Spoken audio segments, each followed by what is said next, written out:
저는 오늘 백화점에서 모욕을 당했습니다. 저는 72입니다. 혼자 산 지 어느덧 12년.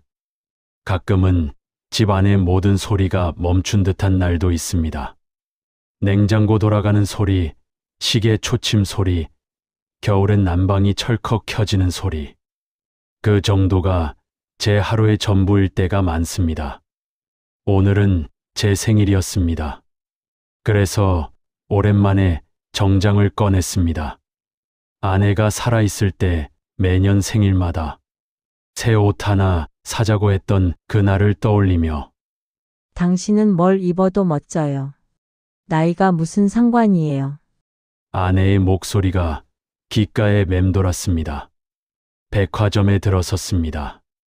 사람들은 분주히 걸어 다녔고 가족들은 서로 웃으며 옷을 고르고 젊은 연인들은 서로 어깨에 기대며 이야기했습니다. 저만 혼자였습니다. 남성복 매장 앞에 섰습니다. 그곳은 옛날 제가 다니던 회사에서 특별한 날에만 가던 바로 그 매장이었습니다. 저는 조심스럽게 깔끔하게 차려입은 직원에게 다가갔습니다. 이 자켓 한번 입어봐도 될까요? 남자 직원은 힐끗 제 몸을 위아래로 훑고는 마치 제 존재 자체가 귀찮다는 듯 말했습니다. 어르신, 저건 가격대가 꽤 있어요. 그냥 다른 층 보시는 게 나으실 겁니다. 순간 가슴이 뻐근하게 조여왔습니다. 내가 이렇게 초라하게 보였구나. 아내가 있었다면 이런 일은 없었을 텐데. 저는 억지로 웃으며 말했다. 아, 그래요? 그럼 뭐 다른. 하지만 제 말은 거기서 잘렸습니다. 입어만 보고 안 사시는 분들 많아요. 저희도 바쁘니까 다른 곳 가보세요. 그 말이 제 귓가에 칼처럼 들어왔습니다. 나는 이 나이에 왜 이렇게 작아지는 걸까? 백화점을 걸어 나오는 동안 유리병마다 비치는 제 모습이 왜 이렇게 낯설고 초라해 보이던지. 구겨진 코트, 세월 묻은 신발, 잔뜩 굽은 허리. 그리고 혼자 서 있는 모습. 나는 언젠가부터 혼자라는 단어가 무서워졌다. 나이를 먹는다는 건 이렇게 작아지는 건가? 저는 백화점 옥상 라운지로 발길을 옮겼습니다. 사람들은 거의 오지 않는 고요한 곳. 난간에 기대어 낡은 코트를 끌어안고 하늘을 올려다봤습니다. 갑자기 문득 아내가 마지막으로 남긴 말이 떠올랐습니다. 당신은 항상 멋진 사람이었어요. 그러니까 나 없어도 자신을 잃지 말아요. 그 말을 떠올리는 순간 참았던 눈물이 핑 돌았습니다. 미안해. 나 오늘 너무 초라해졌어. 그렇게 한참을 서 있었습니다. 그러다 문득 어떤 힘이 나를 일으켜 세웠습니다. 다시 가보자. 이번엔 도망치지 말자. 다리가 떨렸지만 저는 다시 3층으로 내려갔습니다. 이번에는 아까의 말끔한 남자 점원이 아닌 다른 여성 직원에게 조심스레 말을 걸었습니다. 저 이 자켓을 입어보고 싶습니다. 그녀는 부드럽게 웃으며 말했다. 네, 어르신. 아주 잘 어울리실 것 같아요. 천천히 입어보세요. 그 따뜻한 말 한마디에 참았던 감정이 또 한 번 북받쳤습니다. 그 사람에게만은 모욕당하고 싶지 않았다. 자켓을 입어보며 거울을 보는데 그 순간 아까의 말끔한 남성 점원이 다시 다가왔습니다. 어르신, 제가 아까 말씀드렸죠. 그거 비싸다고요. 그의 말투에는 단순한 무례함이 아니라 노인을 얕보는 확신이 묻어 있었습니다. 그때였습니다.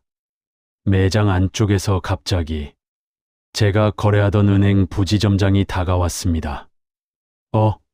어르신, 여기서 뵙습니다. 순간 말끔한 남자 점원이 놀란 얼굴로 부지점장을 바라보았습니다. 부지점장은 활짝 웃으며 제 손을 잡았습니다. 지난번 말씀하신 해외 자산 정리건은 잘 처리되고 있어요. 요즘엔 몸은 좀 어떠세요? 말끔한 남자 점원의 얼굴이 순식간에 굳었습니다. 저는 천천히 고개를 그 녀석에게 들었습니다. 아까는 말이 조금 심했죠. 점원은 마지못한 듯 말했습니다. 죄송합니다. 하지만 그 사과는 도저히 와닿지 않았습니다. 저는 여성 직원에게 말했다. 이 자켓과 셔츠, 넥타이, 저기 보이는 정장, 다 살게요. 부지점장은 웃으며 말했다. 오늘도 멋지십니다. 역시 우리 귀한 고객님. 점원의 표정은 굳은 채 움직이지 않았습니다. 나는 아직 세상에서 존중받아야 할 사람이다. 결제를 마치고 매장을 나오려는데 매장을 책임지고 있는 점장이 급히 달려왔습니다. 어르신, 정말 죄송합니다. 제가 직원 교육을 제대로 못했습니다. 저는 잠시 멈춰 섰습니다. 그리고 편안한 미소로 말했습니다. 그 직원 잘못한 거 압니다. 하지만 지금 잘못했다고 해서 금방 달라지진 않겠죠. 점장은 당황한 듯 고개를 끄덕였습니다. 저는 이어 말했습니다. 저 같은 늙은이가 돈을 쓸어 오는 것도 마지막 자존심이에요. 그 말이 나오자 제가 가장 먼저 놀랐습니다. 내 마음 깊은 곳에서 서럽게 울던 무언가가 쏟아져 나온 느낌이었습니다. 존중받고 싶어서 오는 겁니다. 물건 때문이 아니라요. 내가 사라져도 세상은 모르겠지만 직원들 몇 명이 조용히 고개를 숙였습니다. 점장은 끝내 말문을 잇지 못했습니다. 백화점을 나서며 새 옷을 든 종이봉투가 바람에 가볍게 흔들렸습니다. 그런데 문득 발걸음이 멈췄습니다. 문 밖에서 저와 비슷한 나이의 한 노인이 입구에서 경비원의 제지를 당하고 있었습니다. 어르신, 여기 의자에 앉으시면 안 돼요. 다른 데 가셔야 해요. 노인은 작게 말했습니다. 잠깐 쉬려고 했을 뿐인데 그 모습을 보며 아까의 제 모습이 겹쳐졌습니다. 가슴이 먹먹해졌습니다. 나와 같은 사람들이 세상에 얼마나 많을까. 저는 경비 쪽으로 다가가면서 나이가 비슷해 보이는 노인에게 말했습니다. 저랑 같이 앉아서 잠시 쉬어요. 그리고 쇼핑백에서 방금 산 자켓을 꺼내 그에게 걸쳐드렸습니다. 노인은 놀란 듯 저를 바라봤습니다. 저는 웃으며 말했습니다. 오늘은 제 생일이라 선물 좀 하고 싶네요. 노인은 손을 떨며 말했습니다. 고맙습니다. 정말 너무 고맙습니다. 그 순간 오늘 하루의 아픔이 조금은 따뜻하게 씻겨 내려가는 기분이 들었습니다. 여보, 나 오늘 잘 해냈어. 집으로 돌아오는 저녁길. 노을이 젖어드는 하늘을 올려다봤습니다. 아내가 좋아하던 색이었습니다. 백화점에서 새로 산 옷들을 걸어두고 저는 혼잣말을 했습니다. 여보, 나 오늘 나 자신을 지켰어. 그리고 알았습니다. 늙었다고 해서, 혼자 산다고 해서 존중받을 자격이 사라지는 건 아니라는 걸. 오늘 나는 다시 한번 존중받아야 할 나라는 걸 배웠습니다. 그리고 혼자 사는 인생에도 여전히 누군가의 온기가 닿을 수 있다는 것.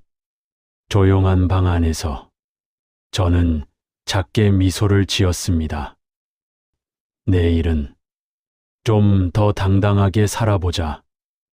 자꾸 눈가에 눈물이 흘러내립니다.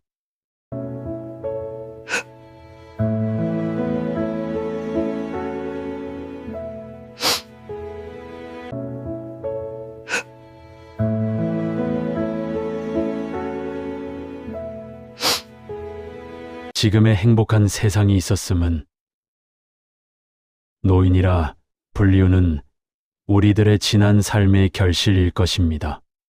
늙고 병들고 그렇게 한 세상 살다 가는 것이 인생이겠지만, 그렇게 잊혀지겠지만, 행복했고 아름다웠던 인생의 한때를 기억하며 힘을 내었으면 합니다. 저의 작은 이야기를 끝까지 들어주셔서 고맙습니다.